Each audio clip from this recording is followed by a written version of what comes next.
Random House Audio presents The Fred Factor, how passion in your work and life can turn the ordinary into the extraordinary. This is the author, Mark Sanborn. The Fred Factor, Part 1, What's a Fred? Chapter 1, The First Fred. Make each day your masterpiece. Joshua Wooden, father of John Wooden. I first met a Fred just after purchasing what I called a new old house.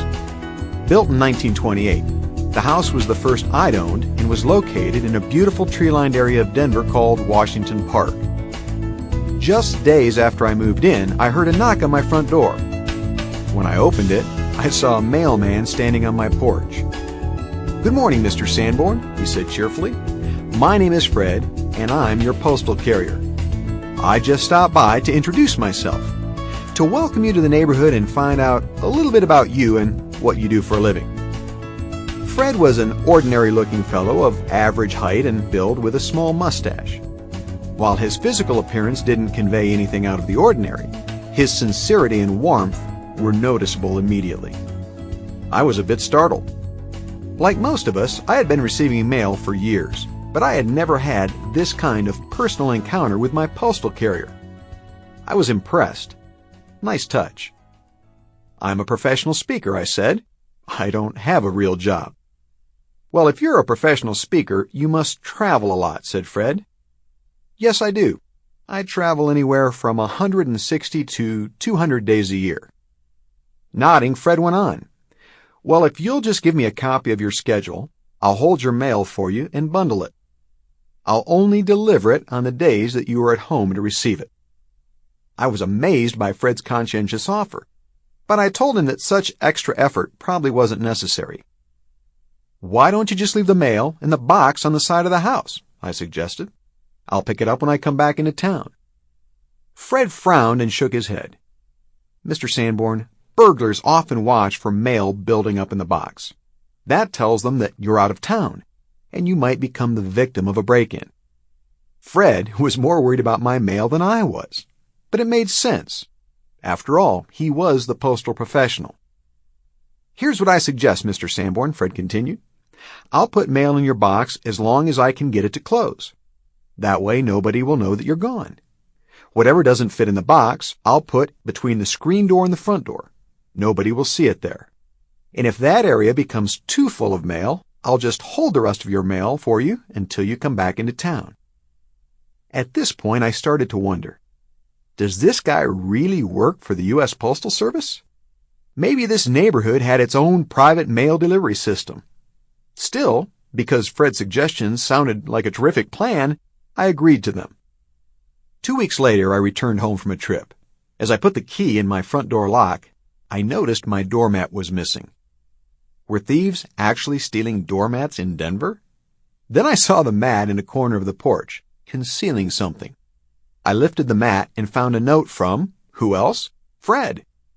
Reading his message, I learned what had happened.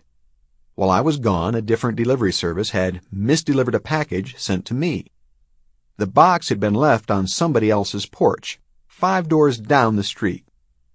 Noticing my box on the wrong porch, Fred had picked it up, carried it to my house, attached his note, and then tried to make the package less noticeable by placing it under the doormat.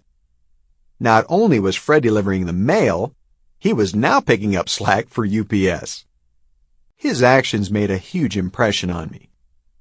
As a professional speaker, I am particularly adept at finding and pointing out what's wrong with customer service and business in general.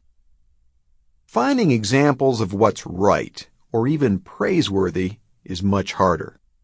Yet here was my postman, Fred, a gold-plated example of what personalized service looks like and a role model for anyone who wants to make a difference in his or her work. I started using my experiences with Fred as illustrations in speeches and seminars that I presented across the United States. Everyone wanted to hear about Fred.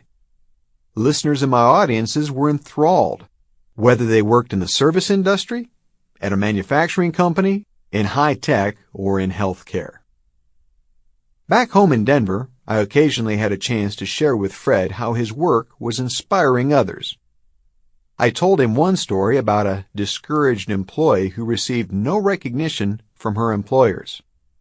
She wrote to tell me that Fred's example had inspired her to keep on keeping on and continue doing what she knew in her heart was the right thing to do, regardless of recognition or reward.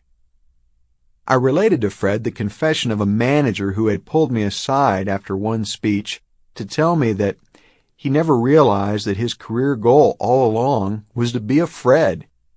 He believed that excellence and quality should be the goals of every person in any business or profession. I was delighted to tell my postman that several companies had created a Fred Award to present to employees who demonstrated his trademark spirit of service, innovation, and commitment. And one fan of Fred once sent him a box of homemade cookies in care of my address. On the first Christmas after Fred became my postman, I wanted to thank him formally for his exceptional service. I left a small gift in the mailbox for him. The next day I found an unusual letter in my box. The envelope had a stamp on it, but it wasn't canceled. That's when I noticed the return address. The letter was from Fred the Postman. Fred knew it would be illegal to put an unpostmarked letter in the box. So even though he personally carried it from his house to my house, he had done the right thing by placing a stamp on the letter. I opened the letter, which said, in part, "Dear Mr. Sanborn, thank you for remembering me at Christmas. I am flattered you talk about me in your speeches and seminars, and I hope I can continue to provide exceptional service. Sincerely, Fred the Postman." Over the next 10 years, I received consistently remarkable service from Fred. I could always tell which days he wasn't working my street by the way the mail was jammed into my box. When Fred was on the job, all items were neatly bundled. But there was more. Fred also took a personal interest in me. One day while I was mowing the front lawn, a vehicle slowed in the street. The window went down and a familiar voice yelled, "Hello, Mr. Sanborn. How was your trip?" It was Fred, off duty, driving around the neighborhood. After observing his exemplary attitude and actions, I concluded that Fred, and the way he did his job, provides a perfect metaphor for high individual achievement and excellence in the 21st century. Fred, and the countless other Freds I've met, observed, or been served by in numerous professions, inspired me to write The Fred Factor. It contains the simple yet profound lessons all the Freds around the world have taught me. Anyone can be a Fred. That includes you. The result will not just be extraordinary effort and success in your work. You'll find yourself living an extraordinary life as well. Chapter 2. The Fred Principles. Whatever you are, be a good one. Abraham Lincoln. Truth is transferable.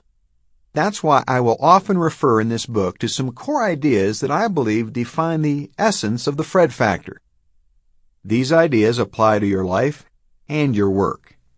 Here, in summary form, are the 4 principles I learned from Fred the Postman that I believe apply to any person, in any profession, in any situation, at any time.